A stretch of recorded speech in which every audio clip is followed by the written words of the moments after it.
By far the biggest feature of the iPhone 6 is the larger screen.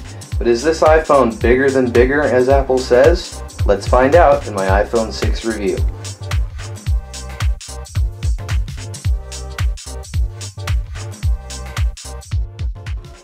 Here it is, the iPhone 6, people. Apple has finally given us a larger phone. But before we get into the actual phone, I want to talk about something I usually don't talk about in my reviews. That is, the box that it comes in.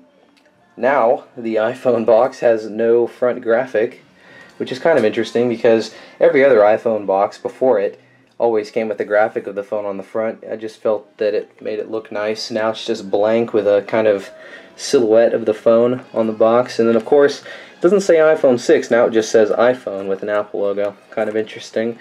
Other than that, the packaging is absolutely amazing as always, but it just looks a little bland to me. I'm not really sure why they did this. I guess to save money on the packaging, but I'm already paying a lot of money for this phone, so yeah, kind of peculiar how they simplified the box. Don't really like it, to be honest. But anyway, moving on to the actual phone here. Here it is. Here is the beauty, the iPhone 6. We're going to go ahead and start off with a hardware tour. We're going to go around the phone. So on the front here, we obviously have our display, 4.7-inch display. We'll get into that later.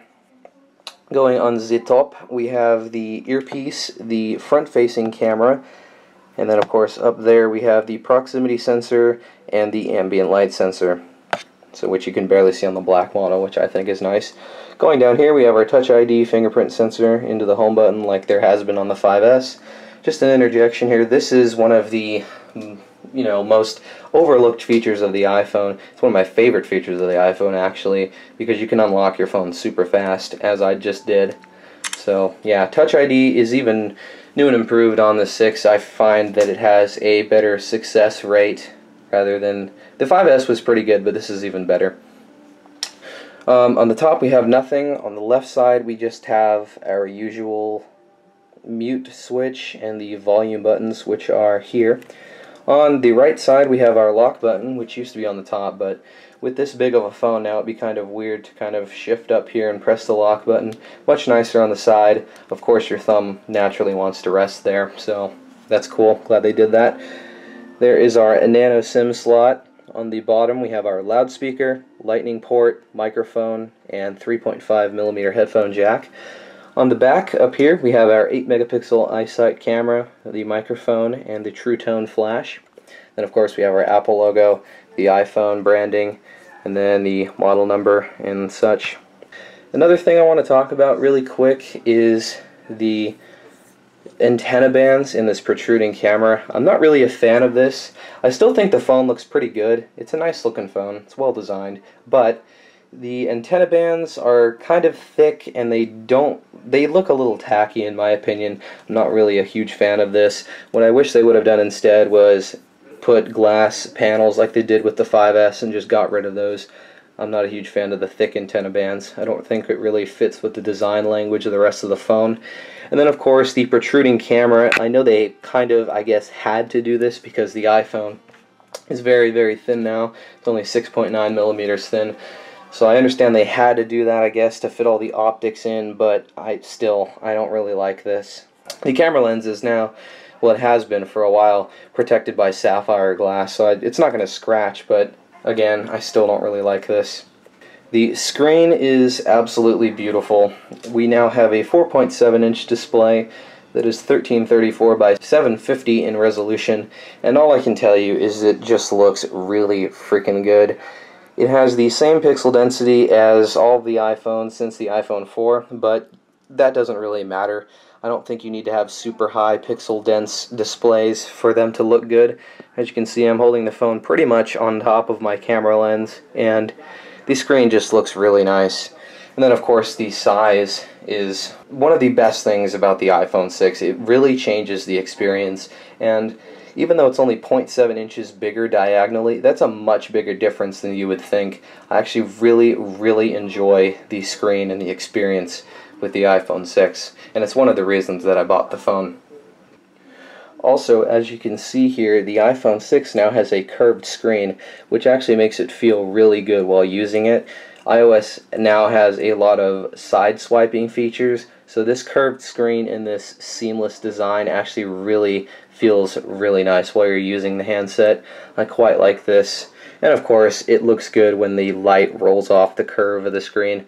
I just appreciate good design like that. So, good job, Apple.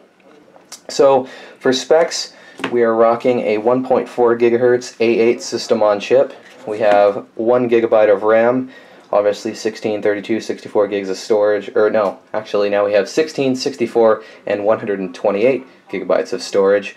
And as of this video, we are running iOS 8.1.2. The A8 system on chip is supposedly 25% faster in CPU performance and 50% faster in graphics performance, which is probably true, but compared to the 5S, I don't think you will notice any difference in the performance. Maybe in the graphics if you're playing an intensive game. But again, overall, the system on chip in this thing is a beast, just like it has been with the A7. So there you go.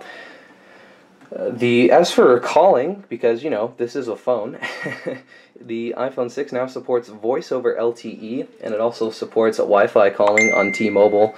So the call quality, at least when you're using those things, is actually very good. So it now also supports 20 LTE bands.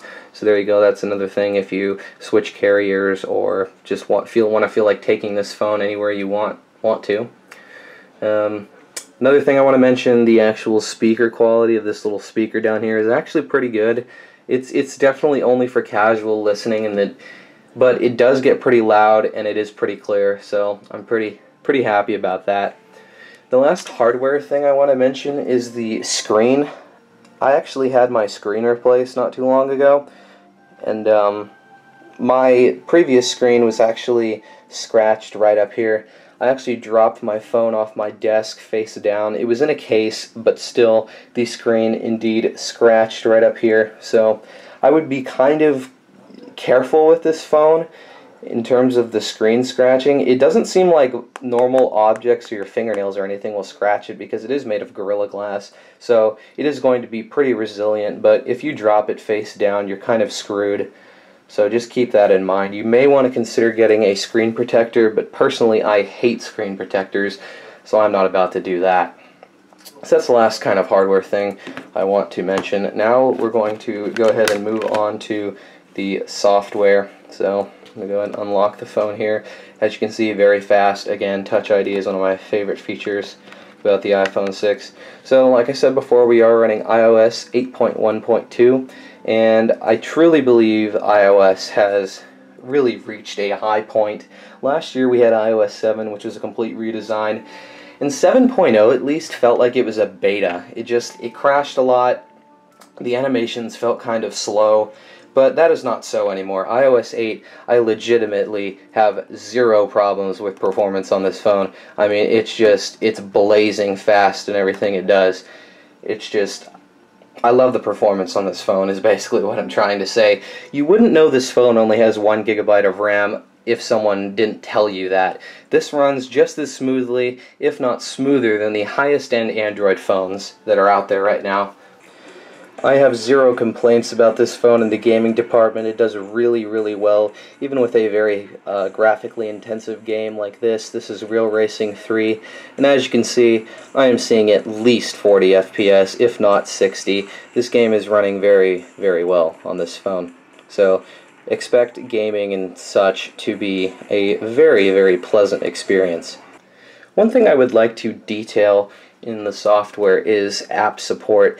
It seems like even though it's the end of December, we are about 3 or 4 months out on the iPhone 6 launch, it seems that not all apps are updated for this screen. Now, Apple has kind of a small solution for this. Basically, if your app is designed for an iPhone 5 size screen, it will just scale up on the iPhone 6, and while it does work, it looks like crap. So I'm going to go ahead and launch an app such as eBay, which has not been updated for the iPhone 6 screen, and you can see what I mean. Everything is scaled up, so basically you're just looking at a large iPhone 5 interface, and everything just looks a little fuzzy. You know, of course, because it's not optimized for this screen. this is why developers need to get on their stuff, because this was a problem when the iPhone 5 came out, except Apple handled it in a different way. This is a better experience than the letterboxing we had on the iPhone 5 when it came out, but still, developers, get on this. This is not a good experience, and this is even worse on the iPhone 6 Plus.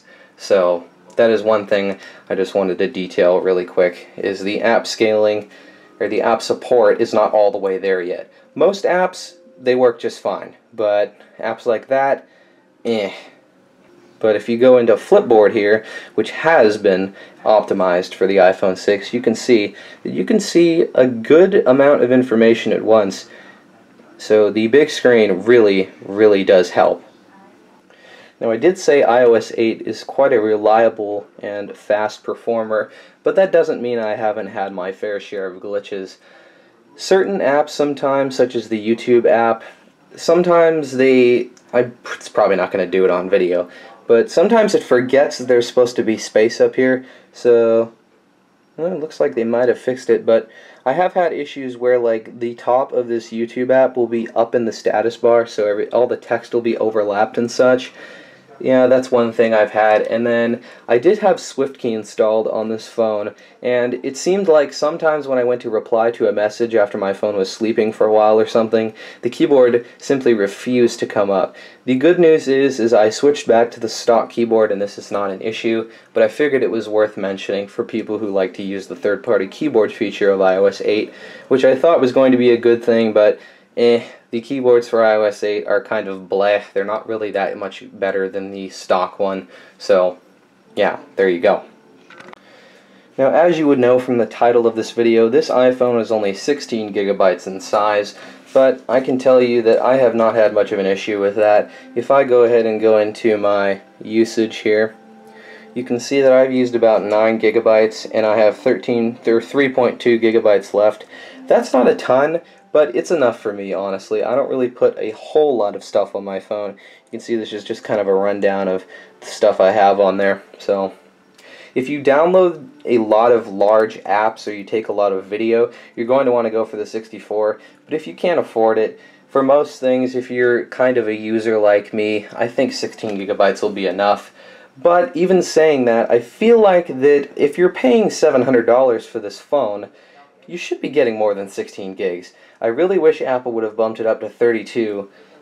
That's much more manageable, but I guess, I don't know. I don't really have an explanation for that one.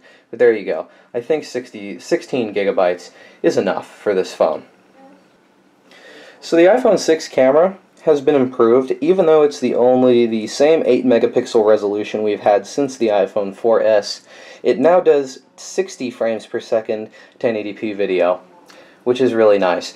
It also now has continuous phase detection autofocus for video, which I found really helps. One thing I really did not like about previous iPhones is it did not have autofocus, so I'd have to tap on something every time I wanted it to refocus. That is no more. The iPhone now does a really good job of autofocusing on certain things, and like I said, the Apple marketing term for the phase detection autofocus is focus pixels, but basically what it means is it focuses really quick. The camera overall, don't let the resolution fool you. The camera on this phone is really good. I'm going to go ahead and input some images and videos right about here so you can see what I'm talking about. So let's roll those.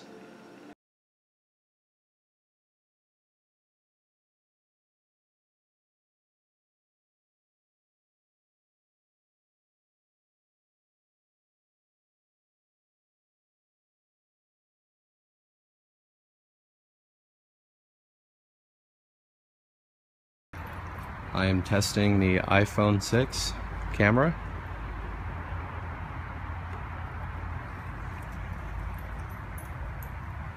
The focus is very quick.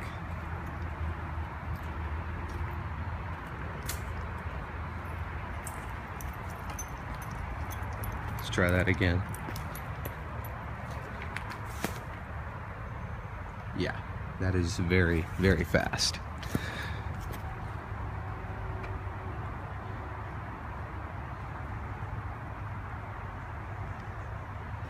And as you can see here, we now have manual controls for the exposure of images in the iOS 8 camera app, which is actually quite nice. I find this quite handy because sometimes the iPhone's auto exposure does not do quite a good job, so now that you have the manual ability to change that is quite nice. Furthermore, the iOS 8 camera app, while not so much different from the iOS 7, I find it really, really nice to use overall. It's just the camera experience on this phone overall is just really good. It's another high point of the iPhone. So let's talk about the final topic, and that is battery life. On the iPhone 6, you're going to get all-day battery life, really. I mean, if you're a user like me, I am not by no means a power user.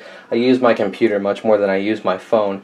But I have found that I can easily get through a day of usage. So let's check what I'm at right now. I am at 58%, and I have 5 hours and 41 minutes of usage time, and I have been standing by for 1 day and 1 hour. I don't know about you guys, but that is pretty darn good battery life. I like it. I've had generally good experiences. I would have to say that the battery life is about the same as the 5S, so just keep that in mind. But yeah, overall, the battery is pretty darn good. So that's really it. That is my iPhone 6 review. Overall, it's a really nice phone. It feels good in the hand. We have a nice curved screen, so there's no seam in the phone, so the usability is nice, the larger screen is nice, it's got a good camera, the battery life is good, the software experience is good. The iPhone has yet again outdone itself. So again, I am very happy with the iPhone 6. I would definitely recommend it. I would have to give it a 9 out of 10 just because of these design decisions that I'm not a huge fan of, and the screen seems like it can scratch a little bit easy, so I would just be careful with that.